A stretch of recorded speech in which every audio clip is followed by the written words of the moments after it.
Assalamualaikum warahmatullahi wabarakatuh. Salam sejahtera bagi kita semua. Hari ini kami kelompok 1 dari Prodi Ilmu Administrasi Negara kelas 2023E akan mempresentasikan materi mengenai karakteristik bahasa Indonesia ilmiah. Sebelum itu, saya selaku moderator untuk presentasi hari ini akan memperkenalkan diri terlebih dahulu.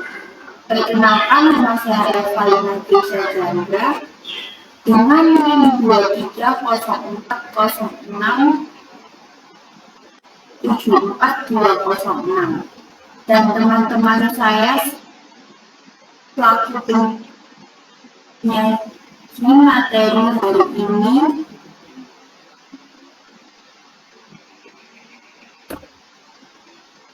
yaitu yang pertama Nisa Indriwati, yang kedua Fahmi Alfian Alfaisi, yang ketiga Della Putri Benevia, yang keempat Gita Amalia Pratiwi, yang kelima Franino Abimanyu, yang keenam Kapita Trujulia, yang ketujuh Aulia Khairunisa, yang kedelapan Dea Pranesti Putri, dan yang terakhir Kofifa Ayu Azhara.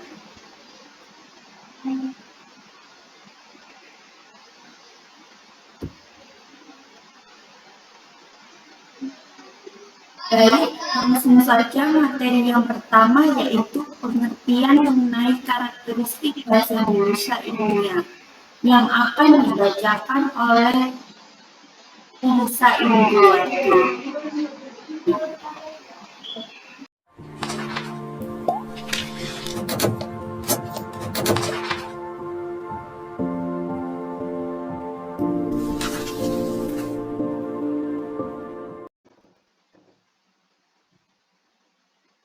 Terima kasih kepada moderator yang telah memberi waktunya untuk saya. Sebelumnya, perkenalkan nama saya Nisa Indriwati dengan NIM 233-830-220070. Setelah ini, saya akan menjelaskan terkait dengan pengertian bahasa Indonesia ilmiah. Seperti yang kita ketahui, bahasa merupakan alat komunikasi yang digunakan oleh sesama manusia. Manusia dalam berkomunikasi dengan orang lain tentu saja menggunakan bahasa, dan setiap daerah memiliki bahasa dengan ciri khasnya masing-masing. Kita sebut saja apabila ada orang Indonesia berbicara dengan sesama orang Indonesia, maka akan menggunakan bahasa Indonesia. Berbeda lagi ceritanya apabila komunikasi antar dua orang yang bersama suku Jawa, maka kemungkinan besar bahasa yang digunakan adalah bahasa dialek Jawa. Dapat dilihat bahwa dalam kehidupan sehari-hari, bahasa Indonesia dapat digunakan untuk berkomunikasi dalam skala kepentingan. Misalnya kepentingan komunikasi, lalu kepentingan budaya, kepentingan politik, kepentingan bisnis, serta komunikasi ilmiah dan keilmuan. Penggunaan bahasa Indonesia untuk komunikasi ilmiah sangat jelas menunjukkan bahwa salah satu fungsi bahasa Indonesia adalah sebagai bahasa ilmiah. Kemudian, pengertian bahasa Indonesia ilmiah sendiri adalah bahasa Indonesia yang digunakan untuk kepentingan komunikasi ilmiah, baik secara tertulis maupun secara lisan. Menurut Lembaga Budaya Soekarno, bahasa Indonesia ilmiah tidak termasuk dalam ragam dialek, melainkan dipakai dalam suasana resmi oleh para cendekiawan untuk mengomunikasikan ilmu pengetahuan. Bahasa Indonesia ilmiah ini itu lazim digunakan dalam menulis sebuah karya ilmiah, di mana Bahasa Indonesia ini digunakan untuk menguraikan fakta, konsep, prinsip, dan juga teori atau gabungan dari kata. Pilihan kata dalam bahasa Indonesia ini berasal dari kosakata bahasa Indonesia asli.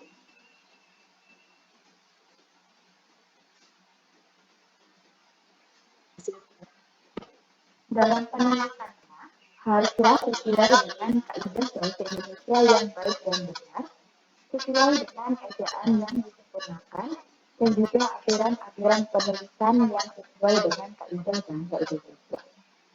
Mungkin itu saja yang dapat saya jelaskan. Saya kembalikan lagi kepada moderator. Terima kasih.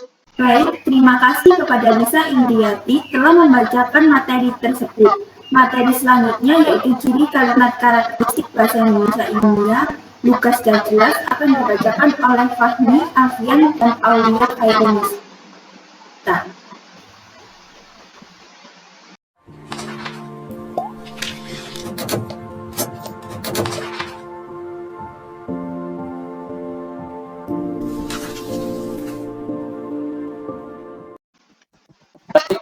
Terima kasih atas waktu dan kesempatannya. Perkenalkan, saya di sini Fahmi Alfian Al-Faizi dengan NIM 2304067424. Saya di sini sebagai penyaji yang akan memaparkan materi salah satu karakteristik bahasa ilmiah yaitu tugas. Bahasa Indonesia ilmiah berkarakteristik lugas, dimaknai mengandung makna apa adanya atau sebenarnya, tidak bisa tidak berbelit-belit, mudah dipahami dan tataran bahasanya yang lugas akan menghindari dari kesalah tafsiran isi kalimat. Contoh kalimat yang salah. Mahasiswa sering mendapatkan tugas yang tidak dapat dikatakan ringan, sehingga kemampuan berpikirnya menjadi berada di awal-awal. Nah,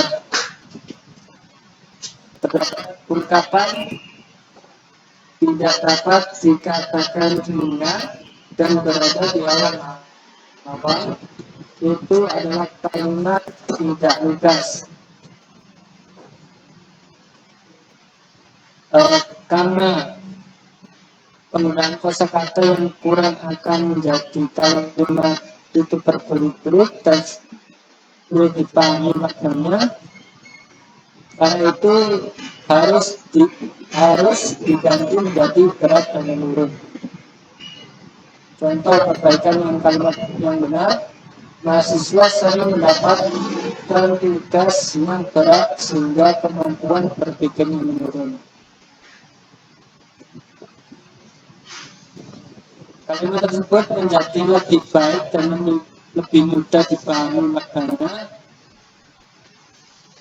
dan oleh si pembaca dan penulis. Baik, terima kasih atas waktu dan kesempatannya. Selanjutnya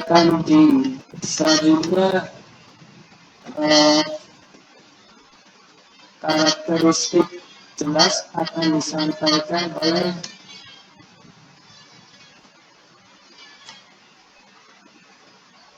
pemateri selanjutnya. Terima kasih.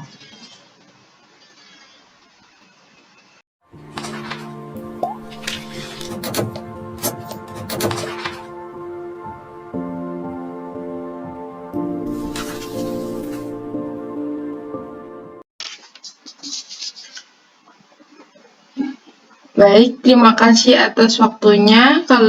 Perkenalkan, nama saya Aulia Khairunisa dengan NIM 2304067421. Di sini saya akan menjelaskan tentang karakteristik bahasa Indonesia ilmiah, yaitu jelas. Jelas dimaknai gamblang, tegas, dan tidak meragukan.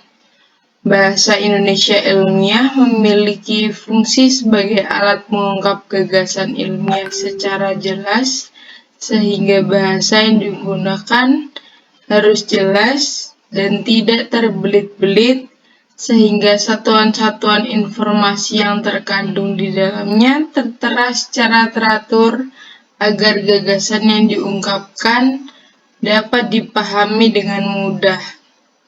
Bahasa yang jelas itu tidak hanya membantu penulis mengungkapkan gagasannya secara jelas, tetapi juga membantu pembaca untuk memahami gagasan yang dikemukakan penulis. Dengan demikian, pembaca akan lebih mudah memahami gagasan yang terkandung dalam suatu tulisan jika menggunakan gagasan yang jelas. Untuk mewujudkan bahasa yang jelas, diperlukan kiat khusus. Gagasan yang dituangkan dalam teks perlu ditata secara sistematis. Dengan penataan secara sistematis, dapat ditentukan apakah sebuah gagasan cukup dituangkan hanya dalam satu kalimat atau perlu dituangkan dalam beberapa kalimat. Seperti contoh kalimat berikut, yaitu sebelum masa pandemi COVID-19, masyarakat bebas berinteraksi tanpa harus mengenakan masker. Maka, pada masa pandemi COVID-19, masyarakat harus menjaga jarak dan menggunakan masker untuk berinteraksi. Di dalam teks ini, gagasan dijelaskan dalam 2 kalimat. Namun, sebaiknya gagasan ini akan lebih jelas dan ringkas jika diungkapkan dalam 1 kalimat seperti kalimat sebelum masa pandemi COVID-19, masyarakat bebas berinteraksi tanpa harus menggunakan masker. Sekarang, masyarakat harus menjaga jarak dan menggunakan masker untuk berinteraksi.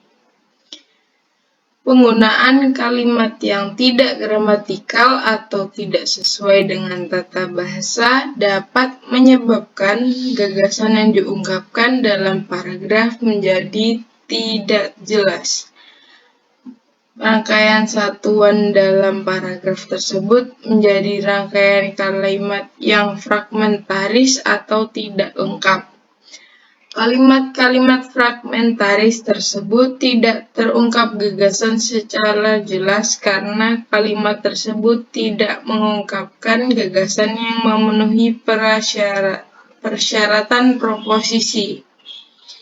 Kalimat-kalimat yang disusun bukan merupakan kalimat yang lengkap hanya karena terdiri atas kata-kata atau frasa-frasa lepas. Berikut adalah penjelasan dari saya. Saya kembalikan ke moderator. Terima kasih.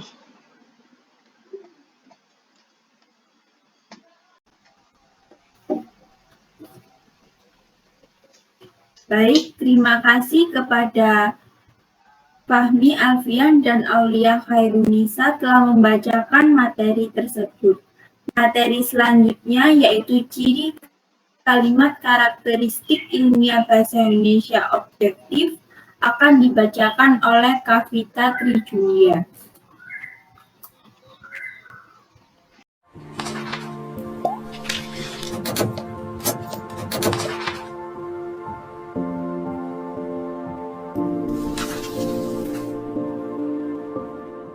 Baik, terima kasih atas waktunya moderator. Perkenalkan, nama saya Kavita Trijulia dengan NIM 23040674210. Di sini saya akan menjelaskan ciri kalimat bahasa Indonesia ilmiah objektif.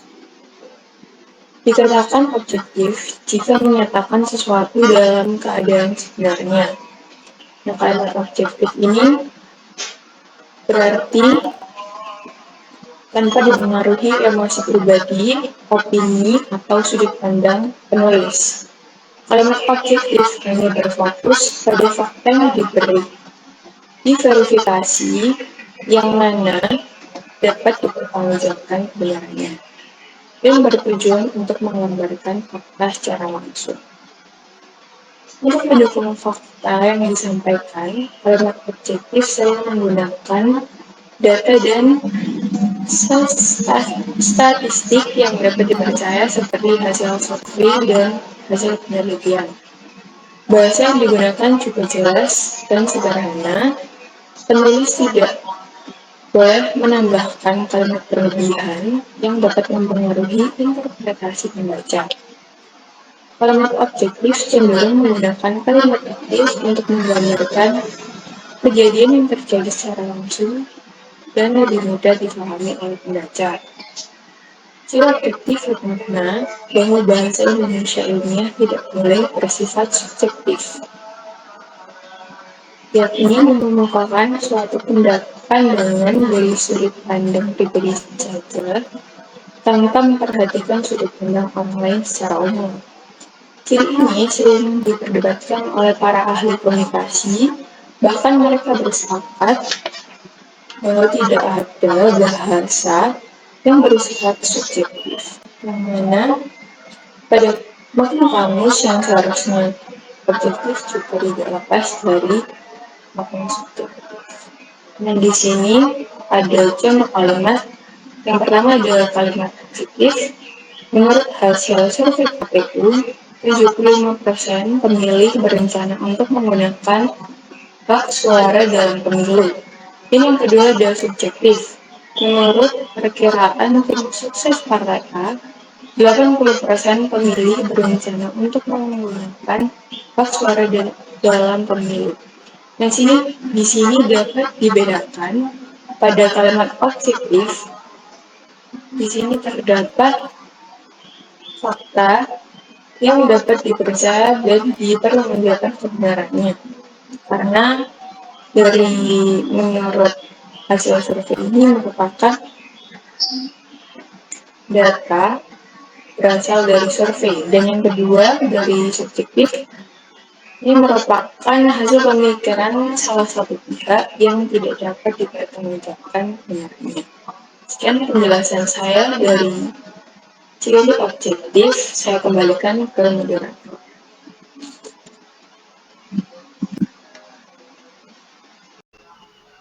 Oke, baik. Terima kasih kepada Kavita Trijulia telah membacakan materi tersebut. Materi selanjutnya yaitu ciri kalimat karakteristik ilmiah bahasa Indonesia. Cedekia akan dibacakan oleh Gea.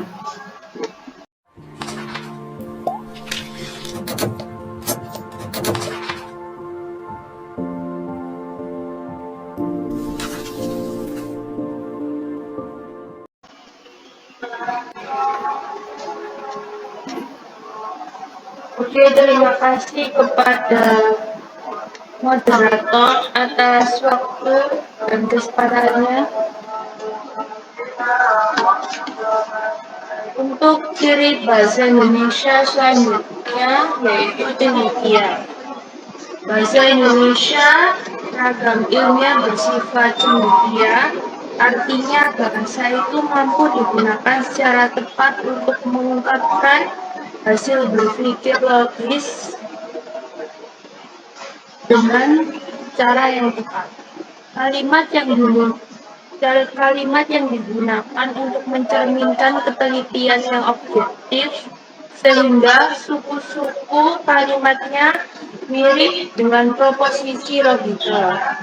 Jika sebuah kalimat digunakan untuk mengungkapkan dua gagasan, dan tiap-tiap gagasan itu memiliki hubungan yang kausalitas, dua proposisi serta hubungannya itu harus tergambar dengan jelas, dan kalimat tersebut seperti contoh pada layar yang tertera.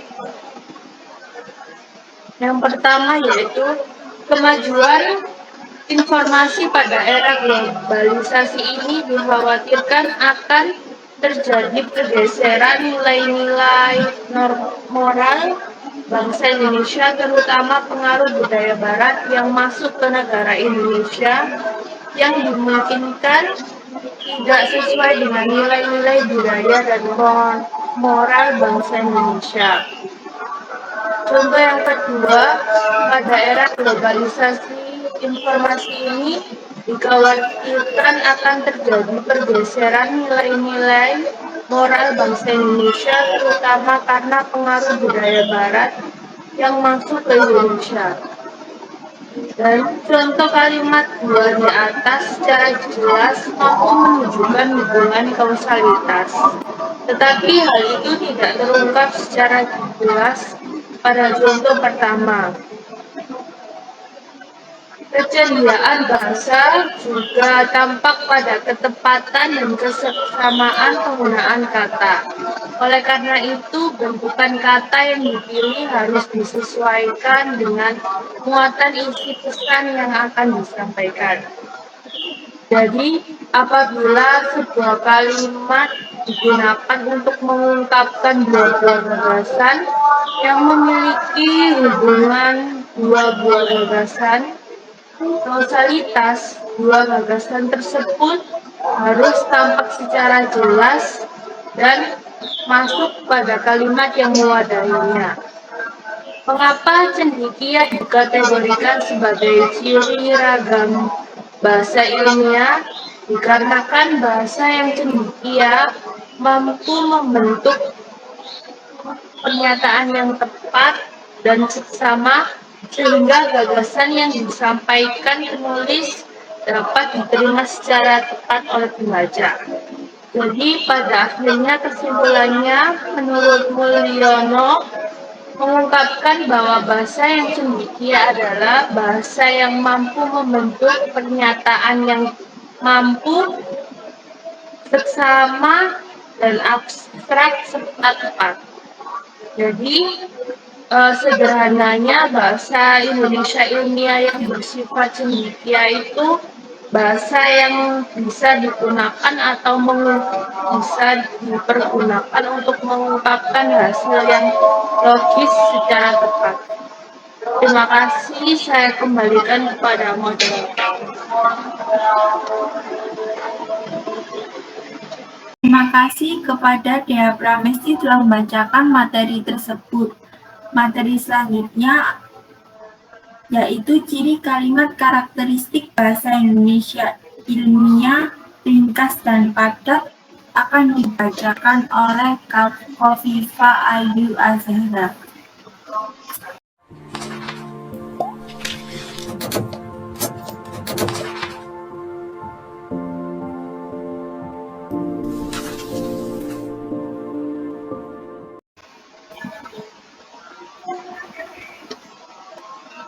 Baik, terima kasih moderator. Perkenalkan, nama saya Kofifa Ayu Azhara dengan NIM 230406742113. Saya di sini akan menjelaskan ringkas dan padat. Ringkas dan padat merupakan salah satu ciri dari karakteristik bahasa Indonesia ilmiah, di mana bahwa penggunaan unsur harus dengan bahasa yang hemat. Unsur yang tidak diperlukan karena tidak berfungsi untuk mengungkapkan gagasan yang tidak penting harus dibuang. Perhatikan kalimat berikut.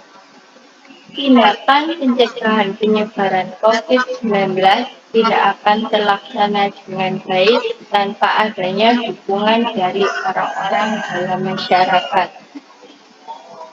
Pada kalimat tersebut jelas terdapat menggunakan kata-kata yang tidak diperlukan, yaitu kata adanya dan kata orang-orang dalam harus dihilangkan karena pemborosan kata pada kalimat tersebut.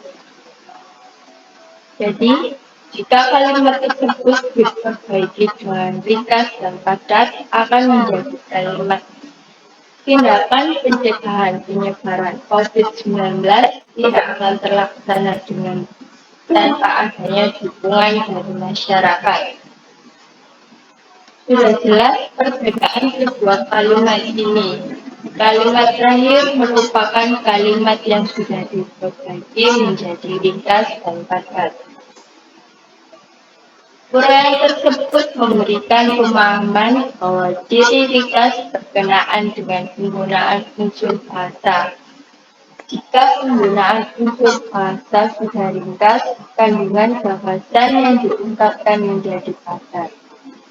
Jadi, ciri kepadatan berkenaan dengan kepadatan gagasan yang terungkap.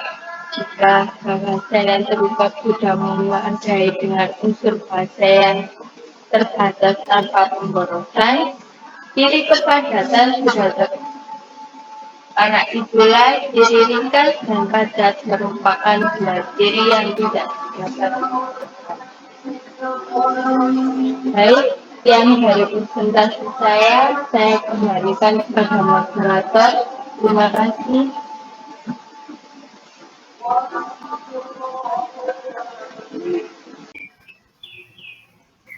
Baik, terima kasih kepada Kofifa telah membacakan materi tersebut. Materi selanjutnya yaitu ciri kalimat karakteristik bahasa Indonesia ilmiah konsisten akan dibacakan oleh Della.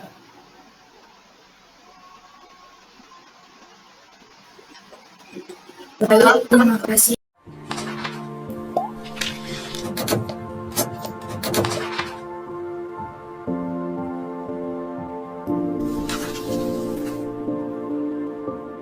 Perkenalkan, nama saya adalah Putri Penetra Citrajati dengan NIM 230406742205. Konsisten adalah ucapan dan kegiatan selaras dan sesuai dengan tindakan yang dilakukan. Dalam Kamus Besar Bahasa Indonesia, konsisten bersifat ajak atau kuku dan tidak goyah, taat azas atau tidak berubah dari ketentuan yang sudah ditetapkan, selaras atau sesuai dan serasi dan tidak berubah. Unsur-unsur bahasa berupa pembentukan kata dan tata tulis penggunaan ejaan dan tanda baca digunakan sesuai kaidah yang berlaku dan konsisten. Misalnya, penggunaan kata tugas, bagi, dan untuk. Bagi digunakan sebagai pengantar objek berkepentingan, sedangkan untuk digunakan sebagai pengantar keterangan tujuan. Contoh pada kalimat salah yaitu, bagi mengatasi peningkatan pasien terkena COVID-19 telah dilakukan pembatasan sosial. Masyarakat diimbau untuk menjaga jarak dan tidak keluar rumah. Perbaikan kalimat yang benar yaitu, untuk mengatasi penyebaran dan peningkatan pasien terkena COVID-19, masyarakat diimbau untuk menjaga jarak dan tidak keluar rumah. Untuk di sini digunakan sebagai pengantar keterangan tujuan. Kemudian, penggunaan istilah dalam bahasa Indonesia ilmiah juga perlu dilakukan secara atas. Misalnya, istilah pembicara dan penutur memiliki makna yang sama. Namun, jika sejak awal tulisan sudah digunakan istilah pembicara, sampai akhir tulisan harus digunakan istilah pembicara dan tidak berganti-ganti. Demikian juga dengan penggunaan unsur bahasa yang disingkat. Jika pada awal penyebutan praktik pengalaman lapangan sudah disingkat menjadi PPL, singkatan PPL tersebut yang terus digunakan hingga akhir teks. Contoh kedua yaitu, jika sekolah menengah pertama disingkat menjadi SMP, pada uraian selanjutnya digunakan singkatan SMP tersebut, maka dari itu yang disebut konsisten. Sekian dari saya, terima kasih. Saya kembalikan ke moderator.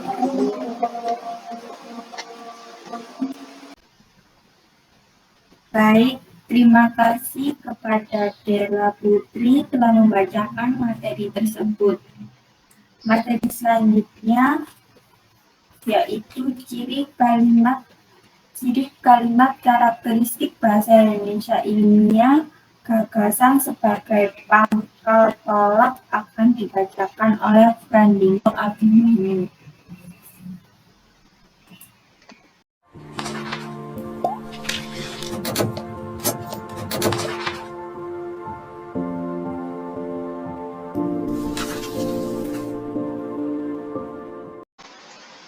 Terima kasih kepada moderator telah memberi saya kesempatan untuk presentasi.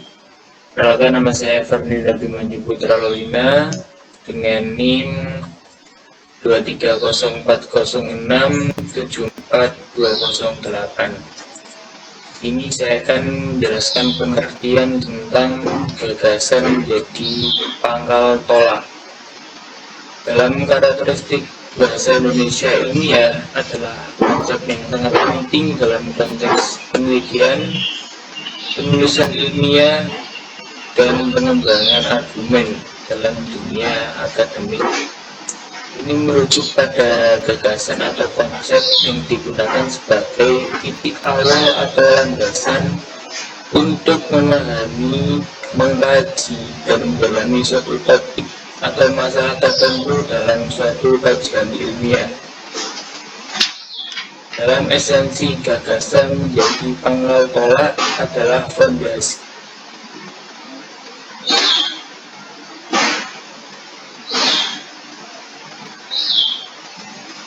dalam dasar penelitian. Gagasan menjadi pangkal tolak adalah dasar atau landasan awal yang mendorong seseorang untuk melakukan penelitian atau studi ilmiah tertentu. Gagasan ini bisa muncul dari kebutuhan untuk menjawab pertanyaan-pertanyaan yang belum terjawab, mengisi celah pengetahuan, atau mengeksplorasi fenomena yang menarik minat peneliti atau penulis. Pemilihan metodologi gagasan menjadi pangkal tolak juga mempengaruhi pemilihan metode yang akan digunakan. Apakah itu penelitian eksperimental, penelitian survei, penelitian kualitatif, atau metode lainnya, harus sesuai dengan pertanyaan penelitian dan gagasan awal yang ingin dieksplorasi. Dalam pengumpulan datanya, proses penulisan data, peneliti atau penulis harus menetapkan jenis data yang diperlukan untuk mendukung atau menentang gagasan mereka. Data ini adalah bukti kunci yang akan digunakan dalam analisis. Data yang dikumpulkan akan dianalisis dengan menggunakan metode statistik atau analisis kualitatif sesuai dengan tujuan penelitian. Hasil analisis ini akan digunakan untuk menguji atau mendukung gagasan awal. Dalam pengembangan argumennya, gagasan menjadi pangkal tolak untuk mengembangkan argumen yang kuat. Setiap klaim atau temuan harus dapat dihubungkan kembali ke gagasan awal untuk memperkuat keseluruhan argumen. Nah, di sini gagasan adalah elemen sentral dalam metodologi ilmiah yang membantu mengarahkan penelitian, analisis, dan penulisan ilmiah. Ini adalah langkah awal yang penting dalam proses menghasilkan pengetahuan yang lebih dalam dan memahami dunia melalui pendekatan ilmiah. Dalam bahasa Indonesia ilmiah, kemampuan untuk merumuskan dan mengembangkan gagasan menjadi pangkal tolak yang kuat adalah keterampilan kunci yang harus dimiliki oleh setiap peneliti atau akademisi.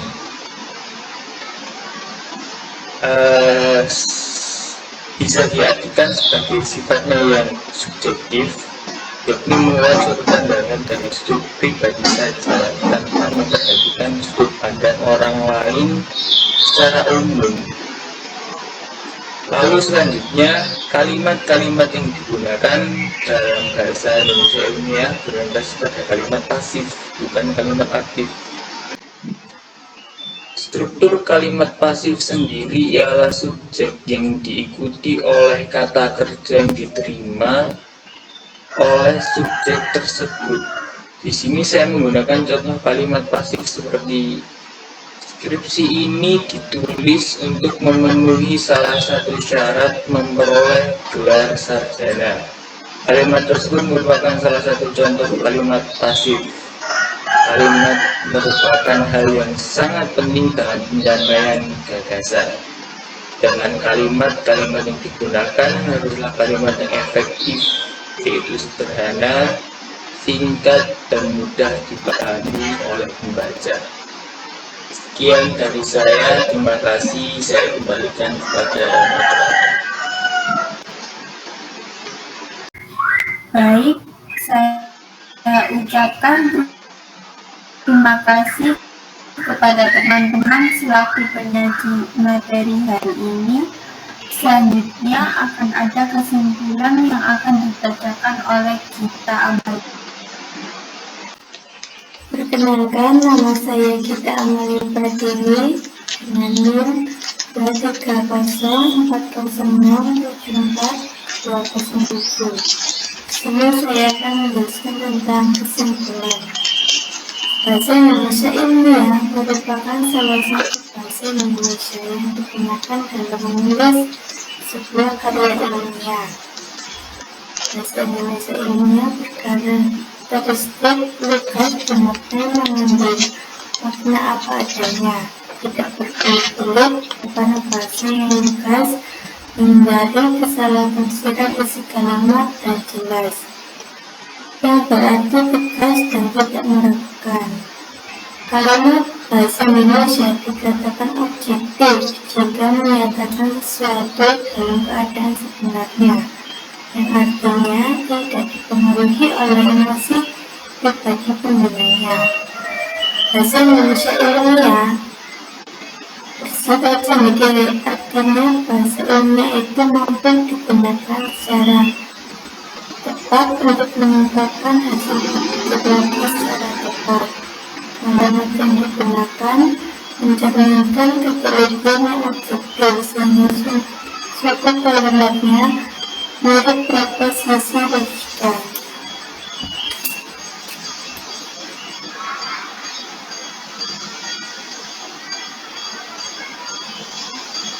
Bahasa Indonesia ilmiah ringkas dan padat, nampak tegas,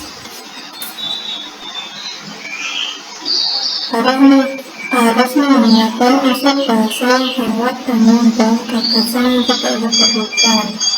Bahasa Indonesia ilmiah berdiri konsisten, bersifat taat asas, selaras, dan tidak berbeda. Berupa bentuk kata dan tata tulis digunakan sebagai kaidah yang berlaku dan konsisten. Dalam bahasa Indonesia ilmiah, gagasan sebagai pangkal tolak. Kalimat dalam bahasa Indonesia ilmiah berorientasi pada kalimat pasif. Sekian penjelasan kesimpulan dari saya kembalikan ke moderator.